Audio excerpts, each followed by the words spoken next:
말씀 함께 나누겠습니다. 오늘 말씀은 로마서 8장 28절에서 39절까지의 말씀입니다. 신약 250쪽에 있습니다.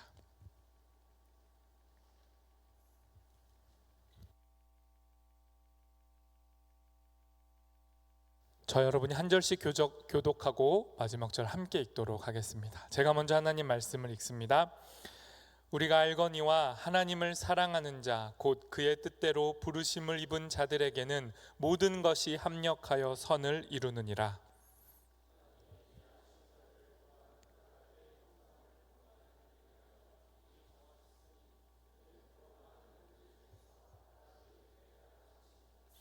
또 미리 정하신 그들을 또한 부르시고 부르신 그들을 또한 의롭다 하시고 의롭다 하신 그들을 또한 영화롭게 하셨느니라.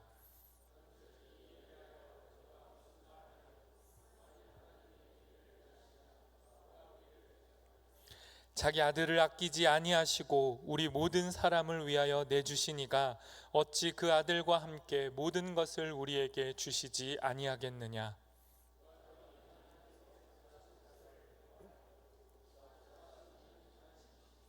누가 정죄하려 죽으실 뿐 아니라 다시 살아나신 이는 그리스도 예수시니 그는 하나님 우편에 계신 자요 우리를 위하여 간구하시는 자시니라.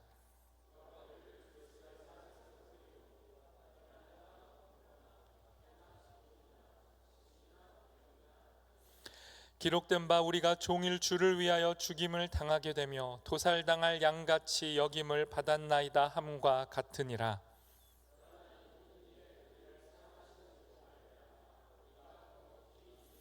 내가 확신하노니 사망이나 생명이나 천사들이나 권세자들이나 현재일이나 장래일이나 능력이나 높음이나 깊음이나 다른 어떤 피조물이라도 우리를 우리 주 그리스도 예수 안에 있는 하나님의 사랑에서 끊을 수 없으리라.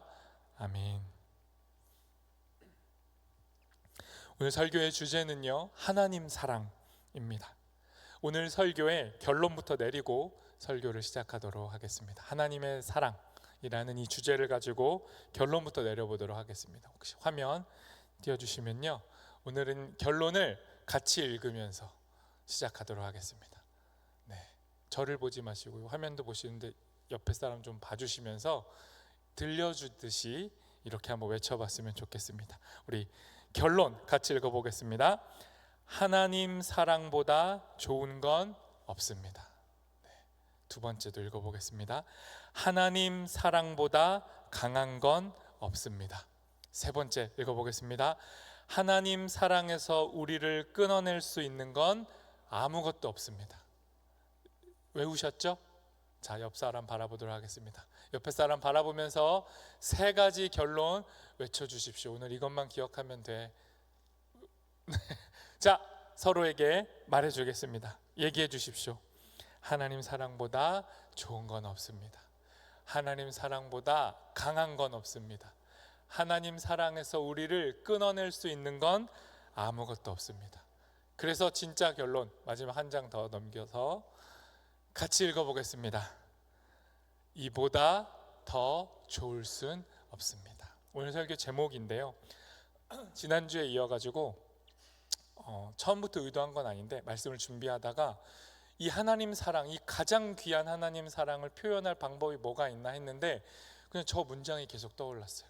이보다 더 좋을 수 없다. 근데 사실 저 문장은 영화 제목이거든요. 이 영화를 또 아시는 분은 많이 없으실 텐데, 네, 1998년에 개봉한 겁니다.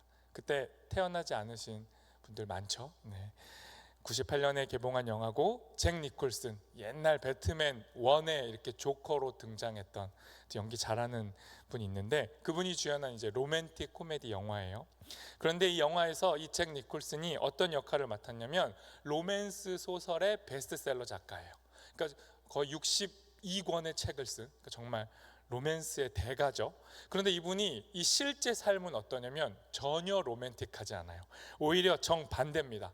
굉장히 강한 강박을 지니고 살아가고 자기 삶과 사람 사이에 엄청나게 냉소적인 선을 긋고 살아요. 그래서 함부로 자기 삶에 들어오지 못하게 해요. 그러면서 이분이 실제로 길을 가다가도 이 보도블록 있잖아요. 거기 이렇게 선이 있잖아요. 그 선을 못 밟아요. 강박이 있어요. 그 선을 피해 가거나 이렇게 넘어갑니다. 그렇게 단절된 채 살던 이 남자가 어느 날 한 여자를 만나고 이제 사랑에 빠집니다. 그런데 이 여자는 어떤 여자냐면 미혼모예요. 그리고 아들이 하나밖에 없는데 그 아들이 어린데 천식이 있어요. 그래서 이 여자는 그냥 카페에서 일하면서 아들을 위해 살아갑니다. 이 아들을 살리려고. 그러다가 이제 이 남자가 그 여자의 삶을 보다가 사랑에 빠진 거예요. 그렇게 내세울 것 아무것도 없는 이 여자에게 이 남자가 계속해서 그 사랑을 표현해 보려고 하는데 잘 안 돼요. 그런데 기회가 왔습니다. 어느 날 카페에서 둘이 이제 대화하다가 이 여자가 이 남자가 뭔가 자기를 좋아하는 듯한 느낌은 있는데 이렇게 요구해요. 나를 한번 칭찬해 보세요. 그렇게 요구합니다. 그랬더니 이 남자가 기회다라고 생각하고 이제 명대사를 터뜨리기 시작하는데, 이 영화는 이제 명대사 진짜 많은데 이렇게 말합니다. 남자가 여자한테 말해요. 사실 난 정신적인 병을 갖고 있어요. 이렇게 말해요. 어려운 고백이잖아요. 그런데 이 정신적인 병은 약을 먹어야 된단 말이에요. 근데 자기는 지독히도 약이 싫대요. 그래서 약 안 먹고 살았대요. 그러니까 강박을 그냥 가진 채 살아온 거죠. 그런데 당신에게 해줄 칭찬이 있어요. 그게 뭐냐면, 이러면서 그 여자한테 말했는데, 내가 당신을 만나고 약을 먹기 시작했어요. 이렇게 얘기해 준 거예요. 보통 센스가 있으면 이 정도면 감동 받아야 되잖아요. 근데 여자가 그게 왜 칭찬이에요? 라고 되물어요. 그랬더니 이 남자가 정말 이제 희대의 명 대사를 날립니다. 이거는 이제 띄워주셔도 됩니다. 남자가 여자한테 이렇게 말해요. 당신은 내가 더 좋은 사람이 되고 싶게 만들어요. 내 강박, 내 우울, 내 정신적인 질병, 이거 약을 먹어서라도 좋은 사람이 되고 싶게끔 당신이 나를 만들어요. 이렇게 이 명대사를 날린 겁니다. 영화는 말하는 거예요. 사랑이라는 건 사람을 더 나은 존재로 변화시키는 힘이라는 거예요. 이 외에도 이 영화에 사랑에 관한 정말 명대사, 명장면이 넘쳐납니다. 한번 보시면 좋겠는데, 그런데 여러분, 이 영화 못지않게, 아니 영화와 비교할 수도 없을 만큼 오늘 우리가 읽은 이 본문, 로마서의 본문은요, 하나님 사랑에 관한 명문장들로 가득해요. 단연코 바울이 쓴 수많은 편지 중에 오늘 본문이 가장 아름답습니다. 정말 가장 아름다운 단락이에요. 로마서를 통해 우리가 지금까지 많은 본문들 같이 읽어왔잖아요. 그런데 다소 좀 논쟁적이었어요. 그러니까 뭔가 설명을 하는데 부드럽게 설명하는 게 아니라 이 설득을 넘어서서 상대방의 그 잘못된 생각을 뛰어넘어야 하니까 약간 힘이 들어갔단 말이에요. 그런데 오늘 본문은 그렇지 않아요. 정말 로맨틱하게 쓴 거예요. 로맨스 편지, 연애 편지를 쓰듯이 지금 바울이 하나님 사랑이 얼마나 아름답고 강렬한지를 표현한 거예요. 지난주에 제가 로마서 8장, 계속 우리 로마서 8장 보고 있는데, 로마서 8장이 로마서의 절정이라고 말씀드렸잖아요. 이 높이 솟은 산봉우리 같다고 했어요. 그러면서 지난주 본문이었던 성령이 말할 수 없는 탄식으로 우리를 위해 탄식하는 그 말씀이 제가 어떻다고 했죠? 절정 중에서도 절정이라고 했잖아요. 진짜 중요하다고 했잖아요. 그런데 제가 오늘의 본문은 이렇게 말하고 싶습니다. 오늘 본문은요, 로마서의 절정 중에 절정 중에 절정이에요. 그러니까 진짜 중요하다는 거예요. 지금 웃으시는 분들은 지난주 설교를 잘 들은 분이죠. 제가 지난주에 설교자들이 가장 많이 하는 거짓 아닌 거짓말이 뭐라 그랬어요? 오늘 말씀 진짜 중요해, 집중하세요, 이거라 그랬잖아요. 제가 오늘까지만 거짓말하지 않도록 하겠습니다. 로마서 중에 가장 중요하고 절정 중에 절정 중에 절정은 오늘 본문입니다. 지난주의 레전드를 뛰어넘는 게 오늘 본문이에요.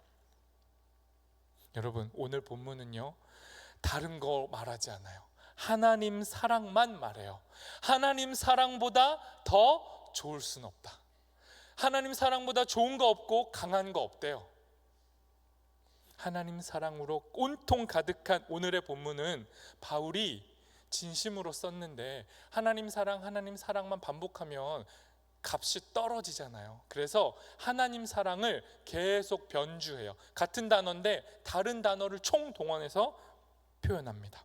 그렇게 세 가지 단락으로 오늘 본문 전체를 구분할 수 있는데, 오늘 개요, 오늘 단락 본문의 개요부터 한번 봐볼게요. 28절부터 30절은요 하나님 사랑인데 다른 이름들을 소개해요. 똑같이 하나님 사랑인데 다른 표현이 뭐가 있을까? 그리고 31절부터 35절은 하나님 사랑에 대해 질문을 해요. 자문자답인데 질문을 통해 하나님 사랑을 강조해요. 그리고 마지막 36절부터 39절은 결론을 내려요. 하나님 사랑이 모든 아픔을 다 이긴다. 오늘 담임 목사님 설교를 인용해 보자면 이기고도 남는다.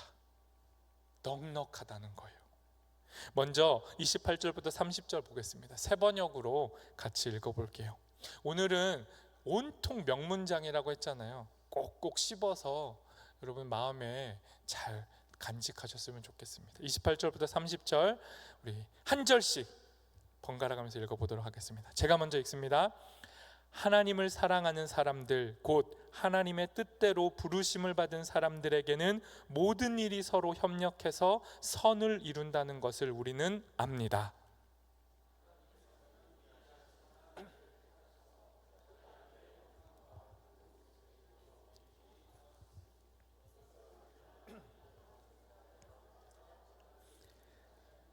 30절 같이 읽어보겠습니다. 그리하여 하나님께서는 이미 정하신 사람들을 부르시고 또한 부르신 사람들을 의롭게 하시고 의롭게 하신 사람들을 또한 영화롭게 하셨습니다. 이거 잠깐만 좀 띄워주세요. 여러분 보세요. 하나님 사랑에 대한 다 다른 표현이에요. 근데 다 하나님 사랑이에요. 어떤 것 표현들이 있어요? 하나님 사랑의 다른 이름, 첫 번째 부르다. 그리고 미리 알다, 미리 정하다, 의롭게 하다, 영화롭게 하다. 이 모든 게 다 하나님 사랑에 대한 다른 동사들이에요. 그 중에 이 모든 동사를 이끌고 있는 코어가 있어요. 핵심, 모든 사랑하다의 다른 이름을 이끌고 있는 표현, 그게 뭘까요? 이거 맞추시면 제가 좀 선물 드릴 텐데. 부르다예요. 부르심. 저 첫 번째 문장 단어, 부르심이 하나님의 모든 사랑을 끌어안고 있어요. 여러분, 부르다는 게 왜 사랑이죠? 하나님이 우리를 부른대요. 근데 그게 왜 사랑이에요? 하나님이 이유도 없고 목적도 없이 그냥 우리를 부르지 않으니까요. 하나님이라는 존재가 나를 부른다. 그럴 땐 그 안에 뭐가 담겨요? 우주보다 큰 의미가 담겨요. 그게 뭡니까? 사랑인 거죠. 하나님은 사랑으로 우리를 부르는 거예요. 이걸 이사야서는 이렇게 표현해요. 이사야 43장 1절부터 3절도 같이 읽어봅시다. 세 번역으로 같이 읽어요. 시작. 그러나 이제 야곱아, 너를 창조하신 주님께서 말씀하신다. 이스라엘아, 너를 지으신 주님께서 말씀하신다. 내가 너를 속량하였으니 두려워하지 말아라. 내가 너를 지명하여 불렀으니 너는 나의 것이다. 내가 물 가운데로 건너갈 때에 내가 너와 함께하고 내가 강을 건널 때에도 물이 너를 침몰시키지 못할 것이다.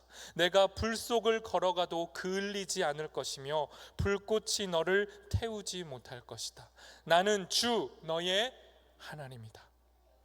오늘 이 본문도 절절한 사랑 고백이지만 이사야 43장도 못지않아요. 하나님 사랑에 관한 이야기예요. 하나님이 우리를 부른다는 그 부르심 안에는 하나님이 누구인지가 담겨 있어요.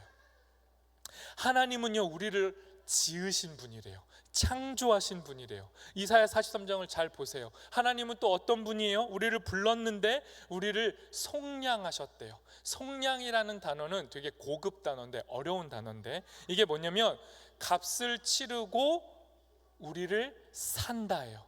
값을 치르고 빚을 갚아주신다는 거예요. 이게 속량이에요. 하나님이 우리를 하나님 것으로 사셨대요. 우리의 죄에 대한 값을 지불하시고 우리를 사셨대요. 하나님이 우리를 사셨기 때문에 우리가 사는 거예요. 하나님이 우리를 부르셨기 때문에 우리가 살아나는 거예요. 하나님이 우리를 부르셨기 때문에 우리가 하나님을 아버지라고 부를 수 있어요. 하나님이 먼저 우리를 부르셨기 때문에 우리가 하나님을 하나님이라고 부를 수 있어요. 하나님이 먼저 우리를 사랑하셨기 때문에 우리가 하나님을 사랑하는 거예요. 이게 부르심이에요. 이 부르심 안에 사랑이 담겨 있는 거예요. 그래서 여러분 기억하셔야 할 것이 있는데, 부르다라는 것, 이 다양한 사랑의 의미를 가진 이 부르심이라는 단어 안에는요, 미리, 먼저라는 개념이 들어가 있어요. 그러니까 하나님이 우리가 하나님을 부르기 전에 하나님이 우리를 먼저 불렀다는 거죠. 하나님이 먼저 우리를 아셨고, 하나님이 먼저 우리를 지목하셨고, 그래서 우리가 하나님을 알게 되는 거예요. 그리고 하나님이 우리를 부르셨다라는 그 말 안에는 우리가 이제 하나님 닮은 존재로, 예수 그리스도를 닮은 존재로, 하나님의 자녀들로 하나님이 우리를 빚어가시겠다는 하나님의 의지가 담겨 있는 거예요. 그런 의미에서 여러분 29절을 다시 읽어보도록 하겠습니다. 29절 같이 읽습니다. 시작. 하나님을 사랑하는 사람들, 곧 하나님의 뜻대로 부르심을 받은 사람들에게는 모든 일이 서로 협력해서 선을 이룬다는 것을 우리는 압니다. 여러분 잘 보세요. 하나님을 사랑하는 사람들이 누구예요? 하나님이 부르신 사람들이에요. 여러분 잘 따라와 보세요. 그러니까 우리가 하나님을 사랑한다라는 건 전제 조건이 뭐예요? 하나님이 우리를 불렀다는 거예요. 하나님이 우리를 불렀기 때문에, 하나님이 우리를 사랑했기 때문에 우리가 하나님을 사랑하는 거예요. 이해되세요? 미리, 먼저, 이런 개념이 들어가 있는 거예요. 그런데 하나님이 먼저 우리를 사랑하셔서 우리를 부르셨잖아요. 그러면 그 부름받은 자들 안에서 무슨 일이 일어난대요? 방금 29절에서 모든 것이 합력해서 선을 이룬대요. 이 문장은 지난주 말씀을 복습해야 됩니다. 지난주에 세 가지 탄식이 있다고 했어요. 피조물의 탄식, 사람의 탄식, 성령님의 탄식. 이 땅을 살아가는데 이 한숨이 가득하다고 했어요. 이 모든 한숨을 이기는 게 하나님, 성령님의 한숨이라고 했고, 하나님이 우리를 위해 한숨 쉬어주시기 때문에 우린 산다고 했어요. 근데 오늘 이 28절은 뭐라고 말합니까? 그 모든 한숨, 우리의 고난까지도 하나님 사랑 안에서는 합력하여 선을 이룬대요. 우리의 고난이 쓸데없는 게 아니라 그 고난과 한숨이 다 모여서 하나님의 뜻을 이룬대요. 하나님의 사랑을 이룬대요. 이게 하나님 사랑과 부르심의 의미입니다. 하나님은 고난까지도 하나님의 사랑의 재료로 사용하시는 거예요. 여러분 수련회 같이 가요. 네, 수련회 홍보하도록 하겠습니다. 여러분 수련회 가면 통독할 거라니까요. 너 겁먹지 마세요. 성경만 읽어? 재미없겠다. 이번엔 안 가. 그건 정말 얕은 생각이고요. 에스라 니에미야 읽을 건데 20 몇 장밖에 안 돼요. 집중해서 읽으면 1시간이면 다 읽어요. 빨리 읽으면 30분에도 읽을 수 있어요. 그거 쪼개서 천천히 읽겠다는 거예요. 나머지는 다 뭐합니까? 수다하고 나누고 서로 기도해주고 놀고 막 그럴 거예요. 아무튼 그런데 그 에스라 니에미야 읽어볼 텐데, 에스라 니에미야 내용이 뭐냐면요, 다 망해버린 자리에서도 하나님은 하나님의 일을 하신다. 다 망한 것 같아도 하나님은 새 일을 시작하신다, 이거예요. 로마서 오늘 본문식으로 바꿔서 말해볼까요? 하나님의 부르심에는 포기가 없다. 고난과 한숨으로, 실패와 절망으로 완전히 무너진 그 어떤 인생도 하나님은 포기하지 않고 부르신다. 살려내시고야 만다. 이 하나님 사랑을 이 수련회 때 깊이 읽어볼 거예요. 그러니까 여러분 서로 얼굴 한번 보시면서, 진짜 이번에는 하세요. 서로 얼굴 보시면서 인사하도록 하겠습니다. 인사 아니죠. 권하도록 하겠습니다. 이렇게 해주세요. 가급적이면 수련회 같이 가요. 자, 빨리 얘기해 주십시오. 무조건 가자 이런 거 아니에요. 협박하는 게 아닙니다. 가급적이면. 네. 한 번만 더 인사해 주십시오. 고민 중이라면 그냥 가요. 빨리 얘기해 주십시오. 고민이면 그냥 갑시다. 여러분, 방금 우리가 살펴본 본문에서 하나님 사랑을 다른 이름들로 표현해낸 걸 봤어요. 이어서 다음 본문은요, 하나님 사랑을 5가지 질문 형식으로 표현합니다. 31절부터 35절 세 번역으로 읽어볼 텐데요, 이것도 집중해서 같이 읽어보도록 하겠습니다. 이건요 중단 없이 그냥 쭉 끝까지 같이 읽어볼게요. 31절부터 35절 같이 읽어보겠습니다. 시작. 그렇다면 이런 일을 두고 우리가 무엇이라고 말할 수 있겠습니까? 하나님이 우리 편이시면 누가 우리를 대적하겠습니까? 자기 아들을 아끼지 않으시고 우리 모두를 위하여 내주신 분이 어찌 그 아들과 함께 모든 것을 우리에게 선물로 거저주지 않으시겠습니까?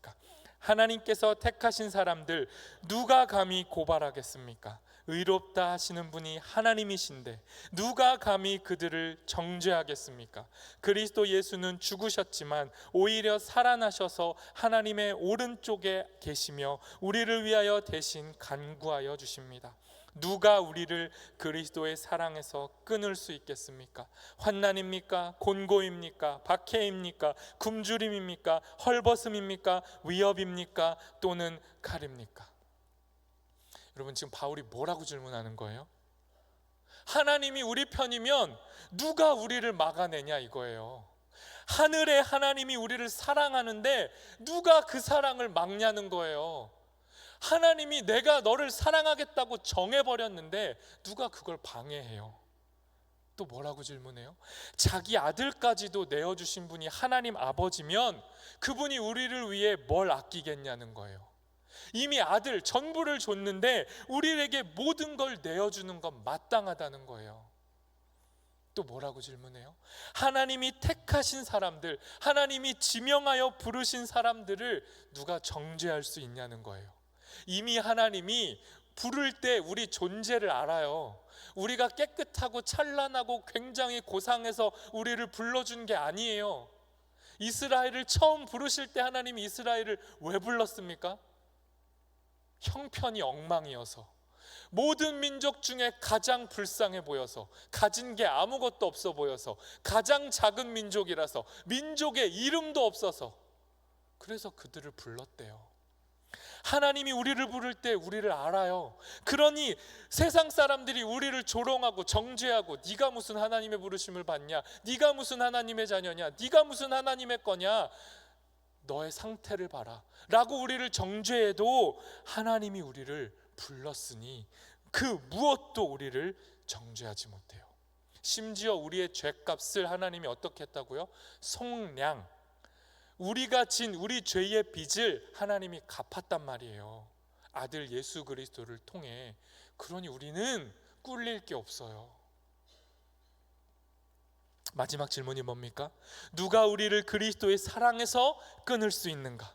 그 어떤 강력한 공격과 시련과 굶주림과 위협 앞에서도 우리를 하나님 사랑에서 끊어낼 수 있는 건 아무것도 없대요.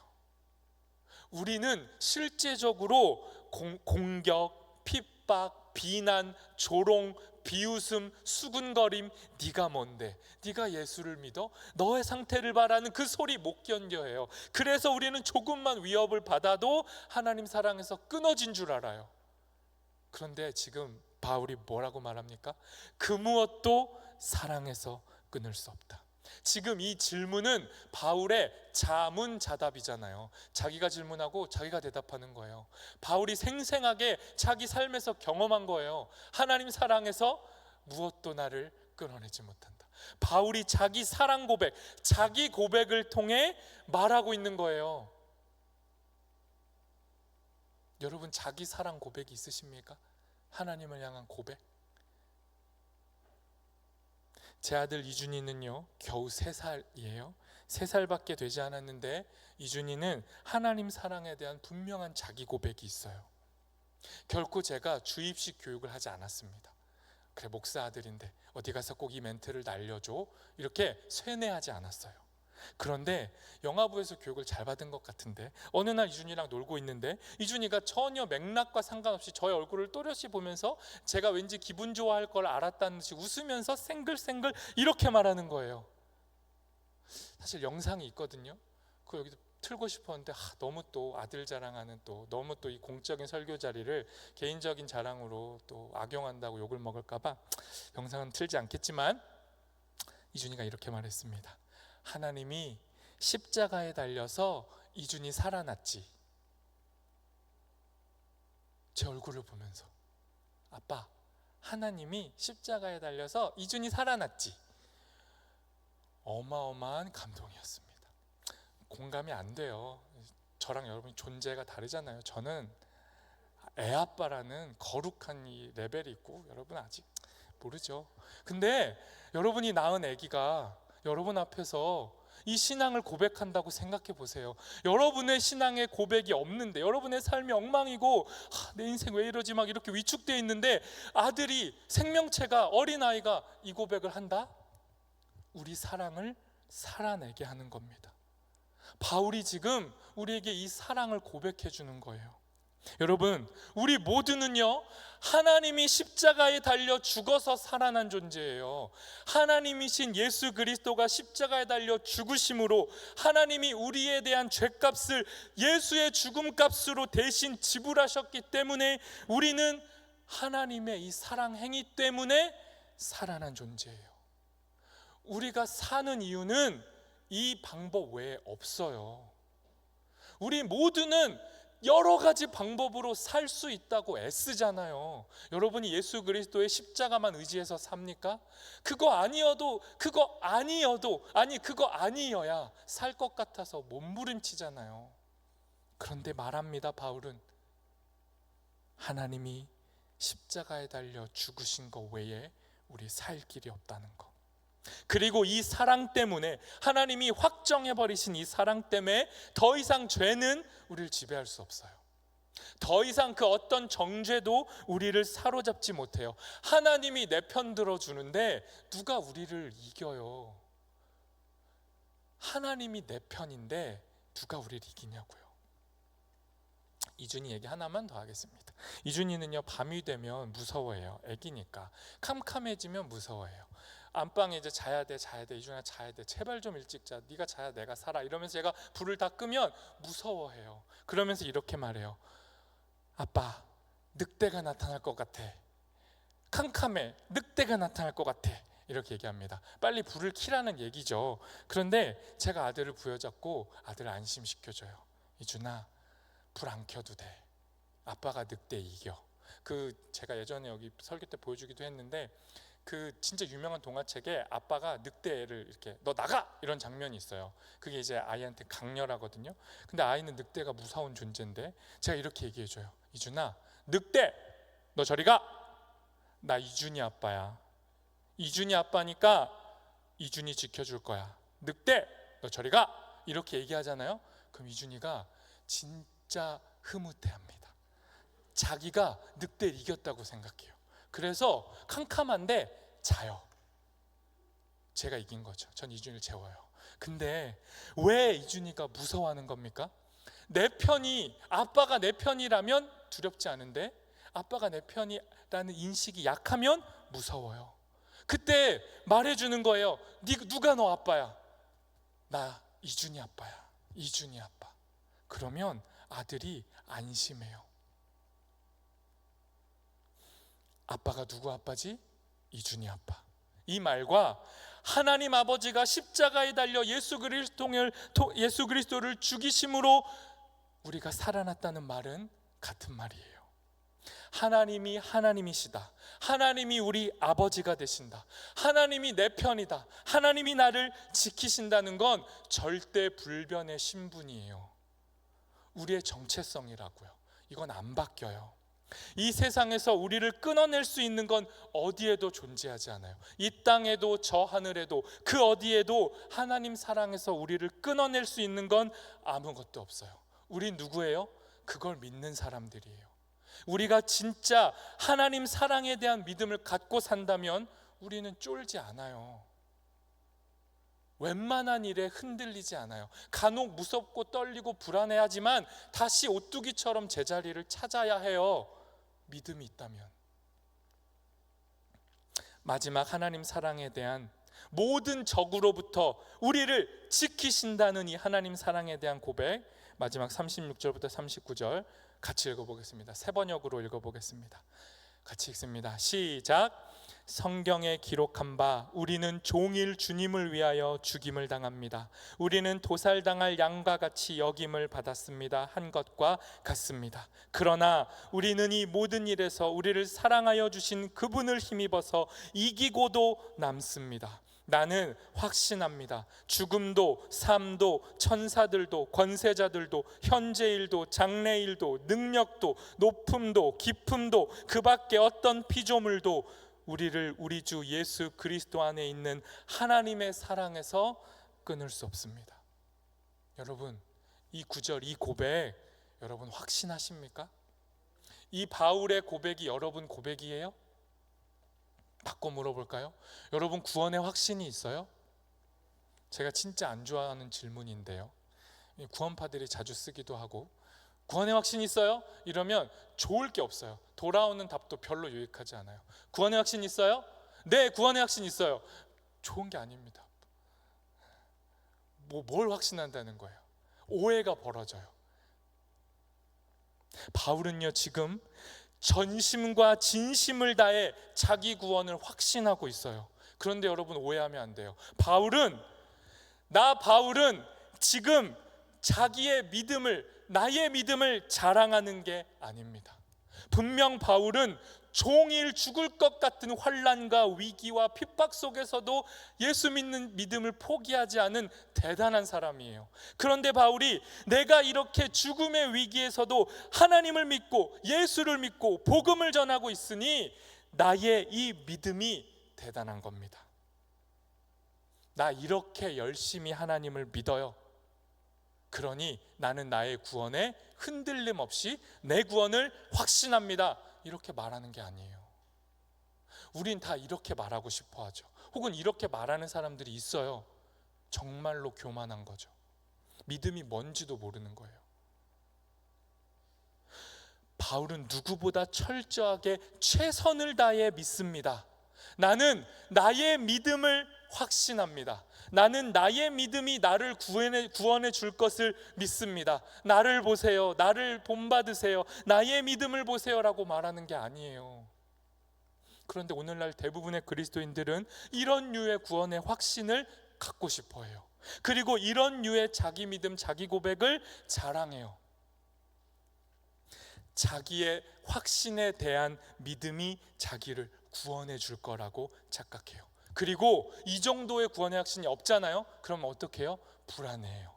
저렇게 믿어야 되는데, 저렇게 확신해야 되는데 난 왜 매일 염려하지? 왜 난 의심하지? 왜 나는 이렇게 늘 불안하지? 라고 자기를 흔들어요.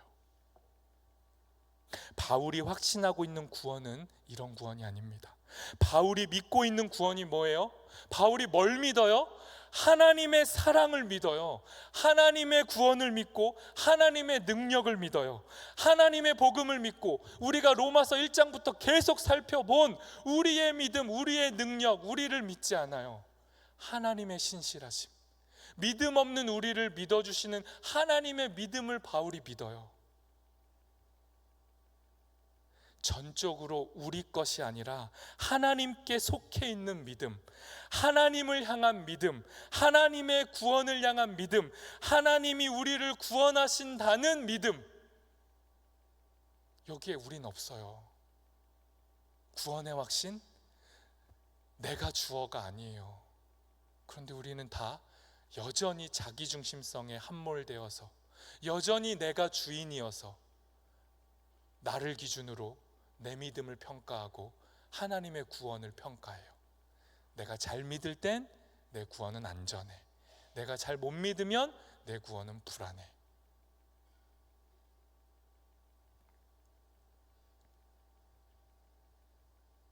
하나님을 믿을 때 우리는 구원받습니다. 하나님의 사랑보다 더 좋은 게 없다는 걸 믿을 때 구원받아요. 그리고 이 하나님 사랑은 그 무엇으로도 우리를 끊어내지 않아요. 그러니 여러분, 진심으로 권면합니다.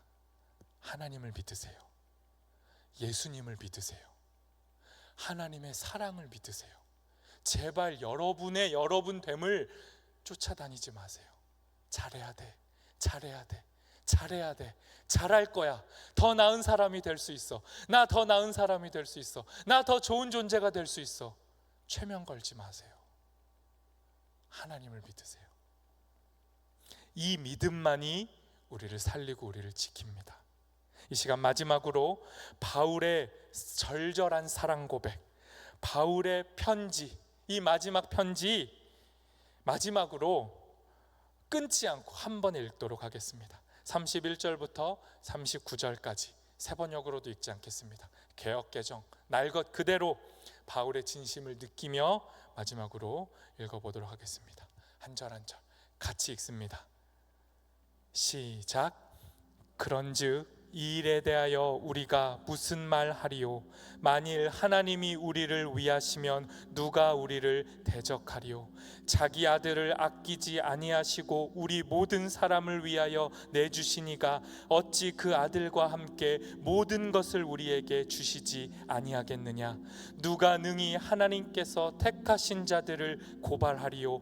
의롭다 하신 이는 하나님이시니 누가 정죄하리요? 죽으실 뿐 아니라 다시 살아나신 이는 그리스도 예수시니 그는 하나님 우편에 계신 자요 우리를 위하여 간구하시는 자시니라. 누가 우리를 그리스도의 사랑에서 끊으리요? 환난이나 곤고나 박해나 기근이나 적신이나 위험이나 칼이랴. 기록된 바 우리가 종일 주를 위하여 죽임을 당하게 되며 도살당할 양같이 여김을 받았나이다 함과 같으리라. 그러나 이 모든 일에 우리를 사랑하시는 이로 말미암아 우리가 넉넉히 이기느니라. 내가 확신하노니 사망이나 생명이나 천사들이나 권세자들이나 현재일이나 장래일이나 능력이나 높음이나 깊음이나 다른 어떤 피조물이라도 우리를 우리 주 그리스도 예수 안에 있는 하나님의 사랑에서 끊을 수 없으리라. 우리 이 시간 기도하겠습니다. 하나님, 바울의 영원 불멸할 이 사랑 고백이 우리의 사랑 고백 되기를 소망합니다. 바울의 이 하나님을 향한 고백이 우리 믿음의 고백 되기를 소망합니다. 나의 그 어떠함을 자랑하고 싶고 내세우고 싶고 나의 구원에 조금이라도 이바지할 것처럼 내가 이렇게 삽니다, 내가 이런 존재입니다, 내가 이렇게 하나님을 사랑합니다, 내가 이렇게 헌신하고 있습니다, 내가 이렇게 수고하고 삽니다, 내가 이렇게 하나님을 욕을 먹어가면서까지 하나님을 높이는 자입니다, 내가 하나님을 너무 사랑합니다라는 이 말조차 다 뒤로 내려놓게 해주십시오. 내가 하나님을 사랑한 것이 아니라 하나님이 나를 사랑하셨음을, 하나님이 먼저 나를 부르셨고 하나님이 먼저 나를 아셨고 하나님이 먼저 나를 예정하셨고 하나님이 먼저 나를 선택하셨고 하나님이 먼저 나를 사랑하셨기 때문에, 그 사랑 때문에 우리가 하나님을 사랑합니다, 이렇게 고백하는 우리 되게 해주십시오. 진실로 하나님 사랑보다 더 좋은 건 없음을 고백하게 해주십시오. 함께 기도하겠습니다.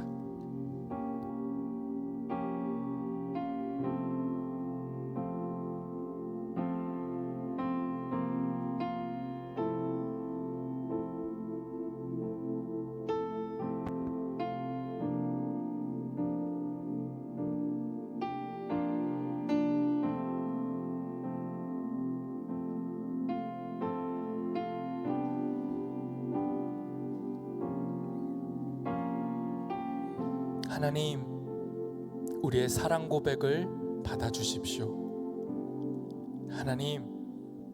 하나님이 나를 사랑하시기에 우리가 하나님을 사랑합니다. 내가 하나님을 사랑하는 것이 아니라 하나님이 나를 사랑하시기에 우리가 하나님을 사랑합니다. 이렇게 바르게 고백하는 우리 되게 해주십시오. 그 하나님 사랑에서, 우리를 먼저 사랑하신 그 하나님 사랑에서, 우리의 꼬라지를 다 아시면서도 우리를 사랑하신 그 하나님 사랑에서 우리를 끊어낼 것은 아무것도 없습니다. 하나님 사랑합니다. 이렇게 고백하는 우리 모두 되도록 은혜 허락하여 주시옵소서. 예수님의 이름으로 기도합니다. 아멘.